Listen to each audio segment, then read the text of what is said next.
Listen carefully, because what I'm about to tell you will not comfort you. It will not soothe your ego. It will not pat you on the back and tell you that everything is fine.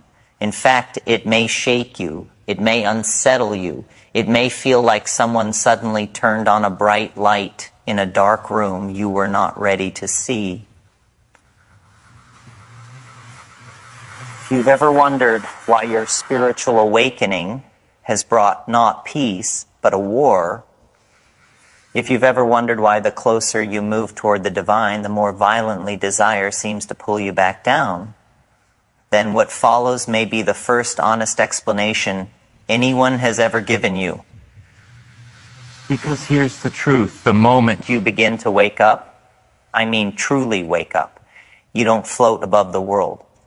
You don't become a serene, untouchable monk whose mind is made of gentle clouds. No. Awakening is not anesthesia. Awakening is amplification. It is as if someone took the dimmer switch of your entire being, your senses, your emotions, your instincts, and twisted it to maximum intensity, and suddenly everything, absolutely everything, becomes louder. The beauty becomes louder, the pain becomes louder, the divine becomes louder, and yes, desire becomes louder, lust becomes louder. The very forces you thought you had escaped return with a ferocity that feels almost cruel. People think that spiritual awakening makes you less human, but it does the opposite. It makes you so intensely human that you can feel the electricity of existence vibrating through every cell. And this is where the misunderstanding begins. Before awakening, you were walking through life half asleep. Your senses muffled, your awareness dulled, the world wrapped in a soft fog. Desire was there, yes, but numbed. But when consciousness expands, the fog burns away. The senses sharpen. Colors become more vibrant. Sounds become more alive. The ordinary becomes terrifyingly extraordinary. You can feel sunlight like a language. You can feel silence like a presence. And so naturally, inevitably, you feel desire not as a whisper, but as a thunderstorm. This is why spiritual seekers are shocked when lust intensifies. They think they're failing. They think something is broken. They think they're regressing. But they are simply waking up to the full spectrum of being human. They are learning that the divine does not erase the animal. It illuminates it. And here is where the real struggle begins, because when you see the world clearly, when you perceive truth beneath the noise, you don't become more comfortable. You become less comfortable. The crowd you once blended with begins to feel like another species. Conversations that once entertained you now feel hollow. Society's obsessions, the endless chase for status, gossip, distraction, appear like children building castles from dust. You can't go back to pretending any of it matters. And that clarity, though sacred, is isolation. That is the quiet killer of the spiritual path. You begin to drift away from the people around you, not because you're arrogant, but because you simply see differently now. You carry insights you cannot explain. You perceive patterns no one else notices, and soon you find yourself standing alone in a world that feels both beautiful and alien. And in that loneliness, the human heart begins to ache. This is where lust makes its move, not as sin, not as corruption, but as comfort, as warmth, as a counterfeit form of connection. Lust whispers, come back to the body, come back to touch, come back to someone else, come back to feeling wanted. And for a moment, it works. For a moment, the loneliness dissolves. For a moment, two bodies erase the ache of isolation. For a moment, the human animal inside you feels less alone, but the moment ends, and the silence afterward feels even heavier. This is why so many spiritually awakened people, monks, mystics, seekers, have battled desire in the shadows. The more awake they became, the lonelier they became. And the lonelier they became, the more lust came offering itself as a bridge. But it was a false bridge, a collapsing bridge, a bridge made of smoke. But there is yet another layer to this battle, one darker, older, more primal. When you wake up spiritually, you become a threat, not to society, not to religion, but to the forces that nourish themselves on human unconsciousness. Call these forces whatever fits your worldview. Psychological patterns, archetypal shadows, ancient instincts, or literal dark forces. The name doesn't matter. The effect does. These forces do not want you awake. They do not want you breaking the spell. They do not want you stepping outside the machinery of desire and fear that keeps most of humanity asleep. And so they counterattack. They probe for weaknesses. They search for cracks in your armor. And lust is one of their sharpest tools because it is such a reliable one. When lust takes hold of the mind, consciousness collapses inward. The world shrinks to a single point of wanting. Meditation becomes impossible. Stillness becomes unreachable. Clarity becomes fog. Awareness becomes a hostage to the body's demand for immediate satisfaction. This is why the attacks feel stronger as you grow spiritually, because you are actually leaving the gravitational pull of unconsciousness, and unconsciousness pulls back harder. Not because you're failing, but because you're escaping. You're becoming lucid in a world built on sleep, and yet the battle is not purely metaphysical. It is also deeply psychological. Because awakening does not just illuminate the divine, it illuminates your wounds. All the old pain you buried years ago begins to rise from the depths, the loneliness, the shame, the childhood rejections, the not enoughness you've carried like a hidden stone in your chest. Awakening exposes everything.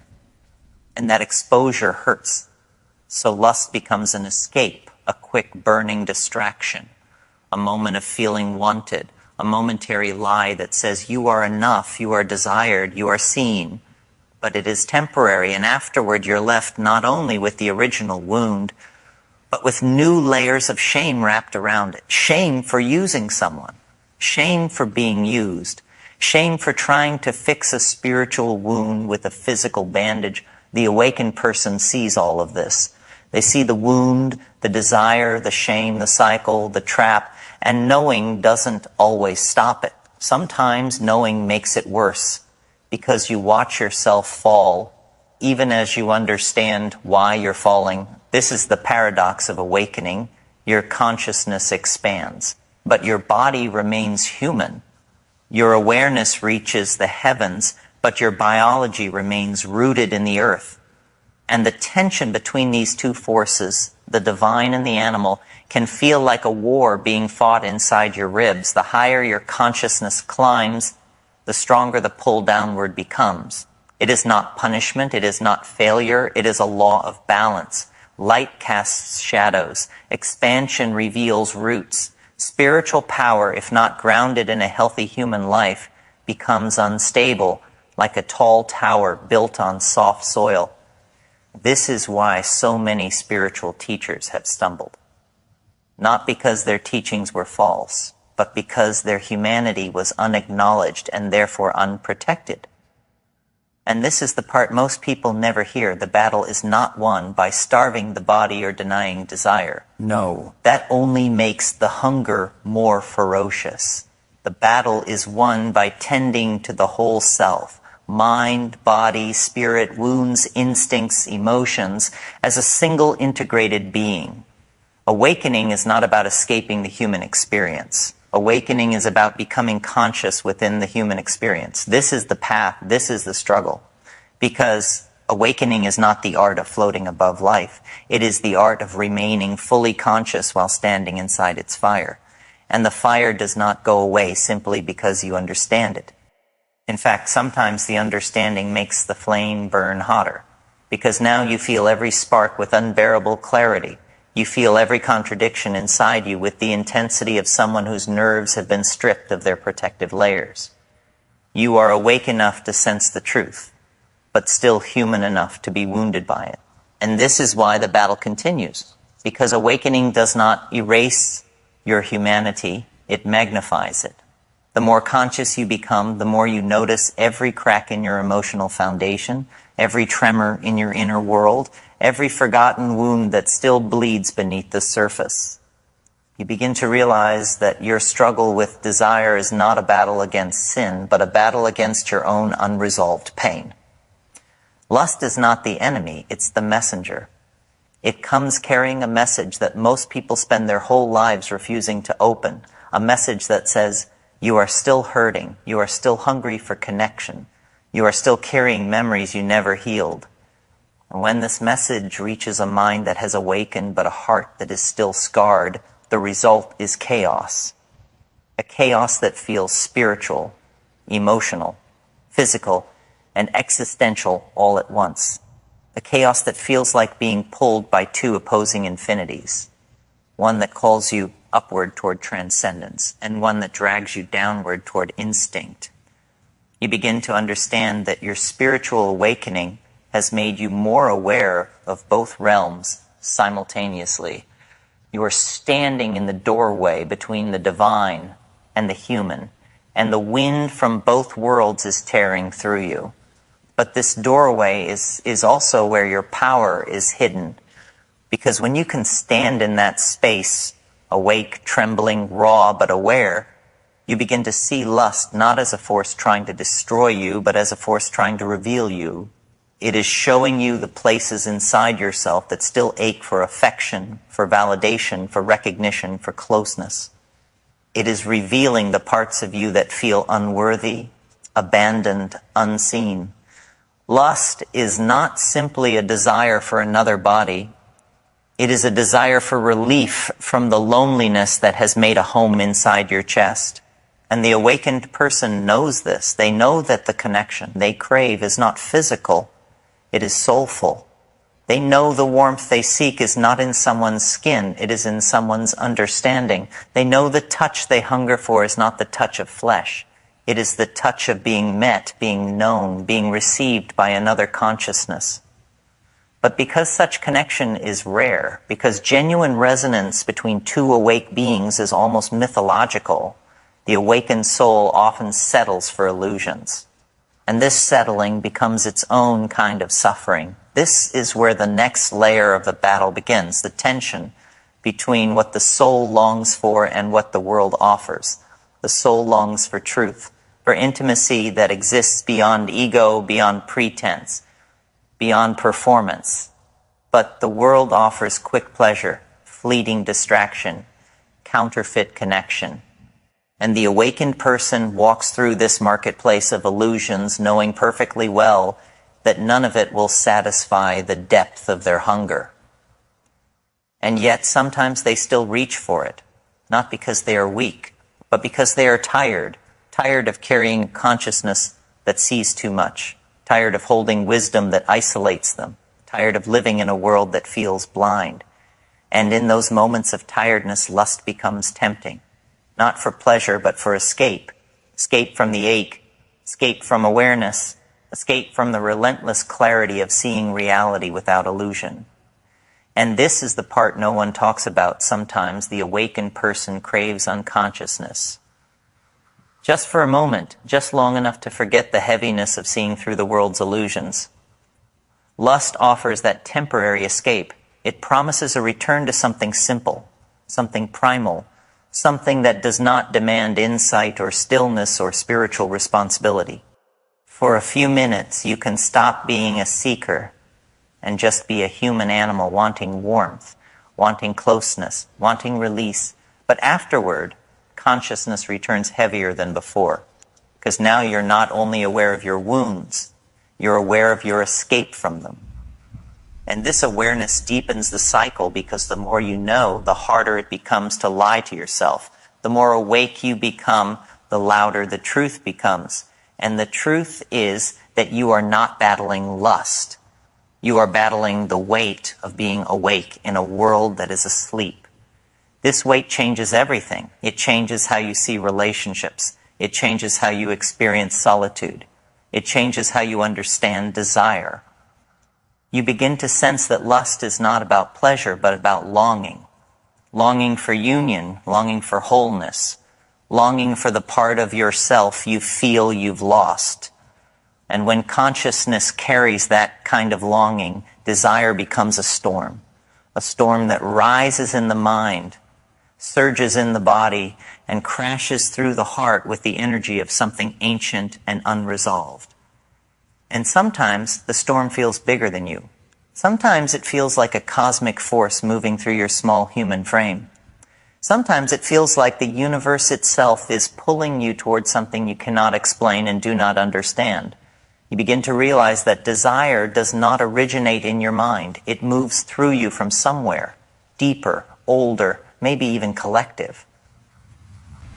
You start to understand why ancient cultures treated desire not as a personal flaw, but as a force of nature, a force that must be honored, understood, and guided, not suppressed or punished. But modern spirituality often teaches repression instead of understanding. It teaches denial instead of integration. It teaches the illusion that awakening cancels out the body's hunger. And so the awakened person is left trying to pretend they are something they are not, trying to silence a force that was never meant to be silenced. They try to transcend their body instead of learning how to inhabit it consciously. And the more they try to separate themselves from their own humanity, the more violently desire pushes back. This is where the inner fracture begins, the split between the spiritual self and the human self. One part of you wants truth, expansion, clarity. The other part wants softness, intimacy, warmth. One part of you wants to dissolve into the cosmos. The other part wants someone's arms around you at the end of the day. And when these two parts are at war, the entire being suffers. The mind becomes restless. The heart becomes confused. The body becomes hungry. The soul becomes weary. And yet, this tension is not a sign of failure. It is a sign of evolution. You are not being torn apart. You are being stretched into a larger shape. You are learning how to carry both your divinity and your humanity at the same time. You are learning that awakening is not about escaping desire, but about seeing it clearly, understanding it deeply, and relating to it consciously. And this clarity does not weaken you, it strengthens you. It gives you the ability to stand in the center of your own storm without collapsing, without running, without surrendering your awareness, because the battle is not meant to destroy you, it is meant to reveal you. And so you begin to understand that the real threshold was never out there in the world waiting for you like some hidden door in a forgotten hallway. The threshold was always inside you, quiet, unassuming, patient. It waited for the moment you would finally stop negotiating with your own fear, because fear is the oldest storyteller in the human mind. It whispers the narrative of limitation, the myth of inadequacy, the illusion that you must earn permission from the world before you dare to become who you truly are. But once you've walked far enough into your own silence, once you've endured enough nights questioning everything you thought was solid, the story begins to shift. Not because the world suddenly becomes easier, but because you stop asking it to be. There's a strange, exhilarating freedom that appears in this moment. It feels like stepping off a cliff, only to discover that the ground rises to meet your feet before you fall. It feels like realizing the walls you spent years trying to climb were made of smoke. And this realization doesn't come with fireworks or applause. It comes with a deep breath, a strange stillness, and a whisper inside you that says, "This is what you were afraid of, this?" Because fear rarely survives direct attention. It thrives in the shadows, in the corners of your mind you never bother to illuminate. Turn a light on it, and it shrivels. But of course, the light doesn't come for free. You must earn it by walking through the discomfort, by sitting with the uncertainty, by refusing to abandon yourself when things get dark. And here's the paradox. The moment you stop running from the darkness loses its power. The moment you embrace the unknown becomes an ally instead of an enemy. This is the beginning of true inner evolution. Not the kind that can be posted on social media or celebrated with motivational slogans, but the quiet shift that occurs when your internal axis tilts and you realize everything you've been searching for outside has been sitting quietly inside the whole time. You begin to see that reality doesn't bend to the loud, the desperate, or the frantic. Reality bends to clarity, to sincerity, to intention uncluttered by fear. And when your intention stops being a performance and becomes a genuine expression of your being, the world responds in ways that feel almost supernatural. Certain doors open with no effort. Certain people show up with precision timing. Certain ideas align themselves in ways you never could have orchestrated. It's not magic, though it feels like it. It's what happens when you finally stop interfering with your own becoming. You also begin to understand why your journey had to unfold the way it did. All those confusing detours, the heartbreaks, the disappointments, the failures, they weren't punishment. They were initiations. Trials designed not to break you, but to strip away every illusion that kept you asleep. You're being carved, refined, sculpted into someone capable of carrying a deeper truth. Someone capable of holding more light without collapsing under its weight, because the universe doesn't hand sacred responsibility to someone who's never been lost. You must know the terrain of darkness before you can guide others toward the light. You must know what it feels like to be broken before you can help others rebuild themselves. You must know the taste of fear before you can speak courage into existence. This is why your pain was never pointless. It was a curriculum, a kind of cosmic education conducted in a language only your soul could understand. And when you view it through that lens, everything changes. You no longer see yourself as a victim of circumstance, but as a participant in your own transformation. You realize that life wasn't happening to you. It was happening for you. Every challenge was a teacher, every setback a redirection, every moment of uncertainty a call to deepen your awareness. This shift alone changes the trajectory of your future, because you stop wasting energy resisting the lessons and start absorbing them.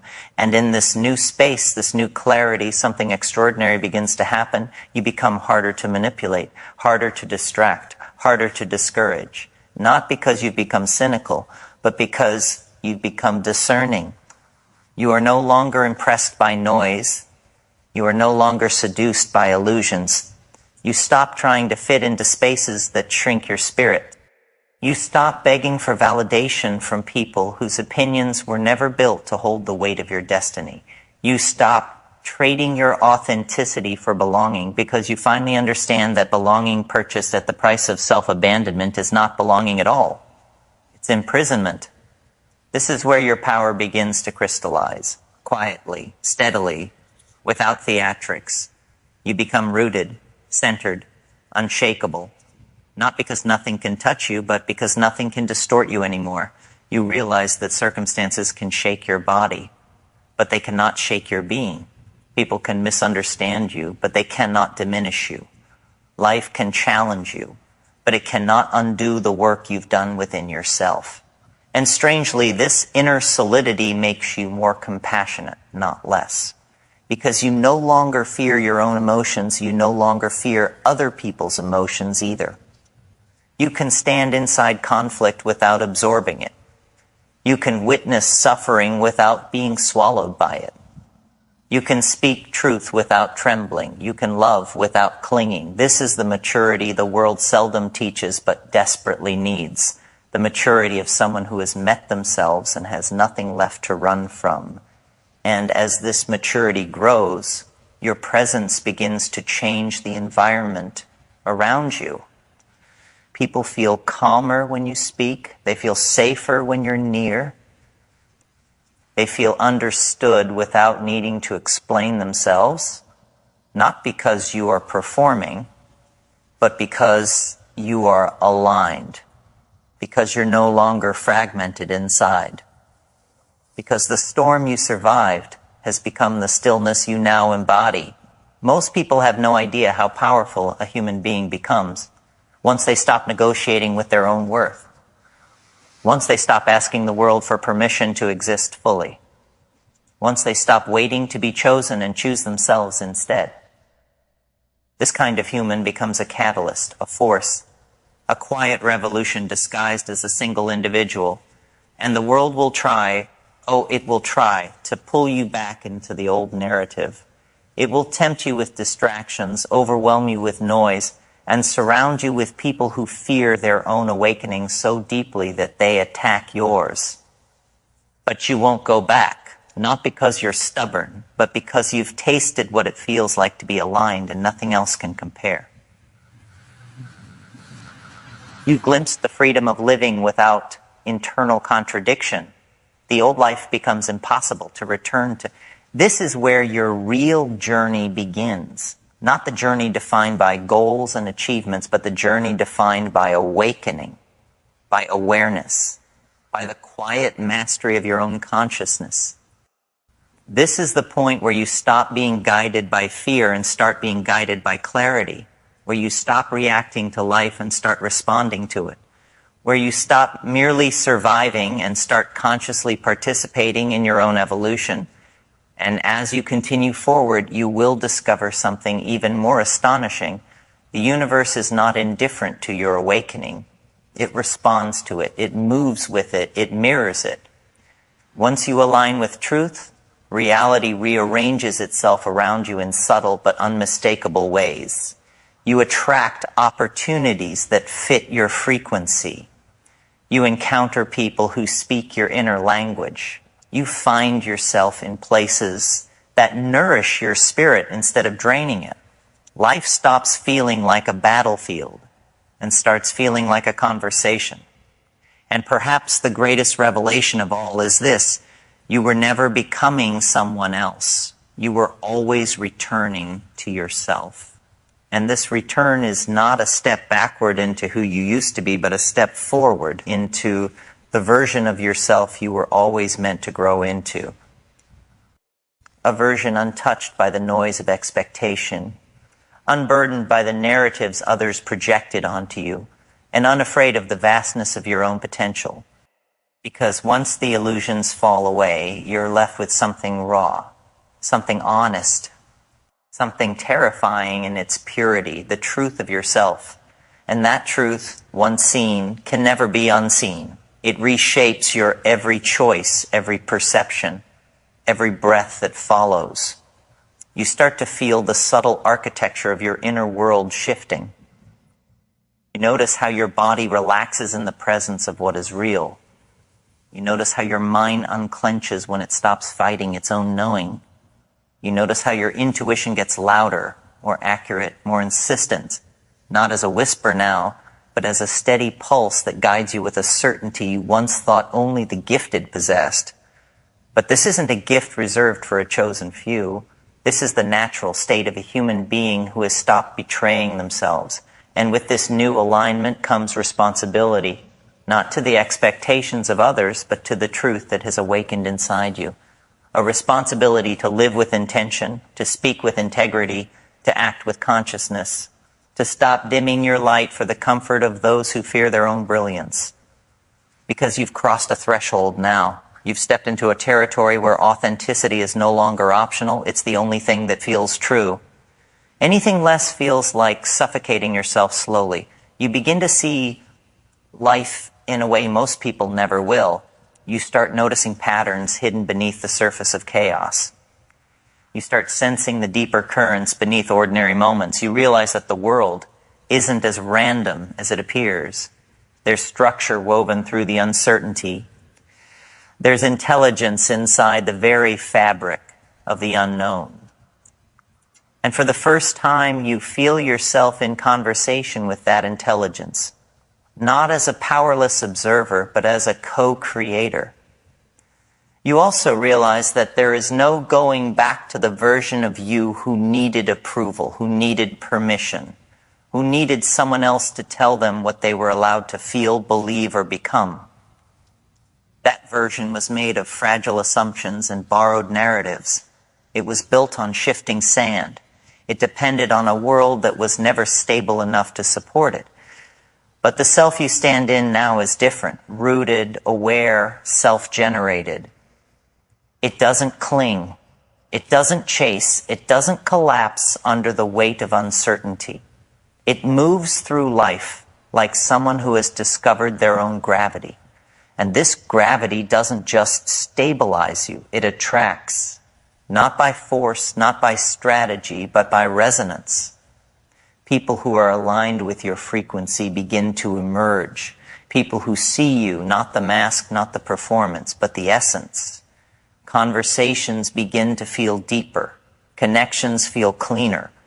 Relationships feel less like negotiation and more like recognition.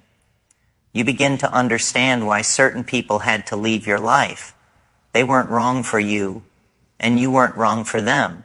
You were simply vibrating at different levels of awareness. And awareness determines everything: what you tolerate, what you seek, what you value. Is the strength you've been cultivating without realizing it. The strength to stand alone without feeling lonely. The strength to choose authenticity over belonging. The strength to say no without guilt and yes without fear. The strength to walk away from anything that contradicts the truth burning inside you. And this strength changes the trajectory of your existence in ways both subtle and seismic, but the greatest transformation unfolds when you stop trying to control everything. When you release the compulsive need to force outcomes, to predict every step, to architect a life so tightly planned that there's no room for the unexpected, because the unexpected is where life hides its most profound gifts. You discover that surrender is not weakness, but mastery. It is the art of participating in your own destiny without suffocating it. It is the dance between intention and openness, between structure and mystery. And as you surrender, something extraordinary begins to unfold. You start receiving answers you didn't even know you were asking for. The right opportunities appear like stepping stones emerging from fog. The right people drift into your orbit with uncanny timing. The right ideas ignite inside you with a clarity that feels almost telepathic. Not because the universe suddenly favors you, but because you've cleared enough inner noise to finally hear it. This is the point where your life becomes less about striving and more about allowing. Less about proving and more about expressing. Less about surviving and more about expanding. You start living with a kind of courage that isn't loud or dramatic, but steady. An unshakable willingness to show up as who you truly are, even when the world doesn't quite know what to do with that version of you. But inevitably, there comes a moment, a quiet, decisive moment, when you understand the real purpose of everything you've endured. Not to harden you, but to soften you in the right places. Not to break you down, but to break you open. Not to teach you fear, but to teach you freedom. This is the revelation that arrives like a tide rising slowly around your ankles. Your greatest breakthroughs were disguised as breakdowns. Your deepest clarity was hidden inside your most confusing moments. Your most powerful evolution was born from the places you thought you would never recover from. And when this realization settles into your bones, you feel a profound shift. The world doesn't change, but the way you move through it does. You stop living as if life is something happening outside of you. You start living as if life is something happening through you. You begin to understand that your consciousness is not a passenger in your experience. It is the engine generating it. You begin to see yourself as an instrument of awareness, tuned to the frequency of the universe itself. In this understanding lies the power of the conclusion. You've been walking toward, without knowing it, that the purpose of your journey was never to become perfect. It was never to become invincible.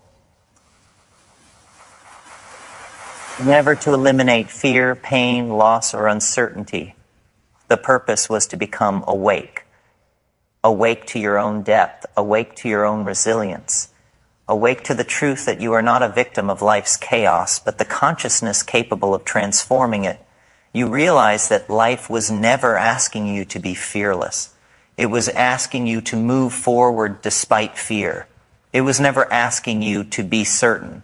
It was asking you to trust the path even when it disappeared beneath your feet. It was never asking you to avoid the darkness. It was asking you to carry your own light into it. And this quiet, unmistakable awakening is where everything converges, where all the suffering you survived becomes the foundation of your strength, where every lesson becomes part of your inner architecture, where every fear you confronted becomes fuel for the person you are becoming. You stand at the center of your own life, steady, clear, awake.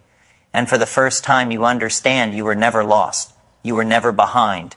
You were never broken. You were evolving into someone capable of holding both the light and the darkness without collapsing. Someone capable of seeing truth without flinching. Someone capable of loving without losing themselves. Someone capable of walking into the unknown, not with trembling hands, but with open eyes.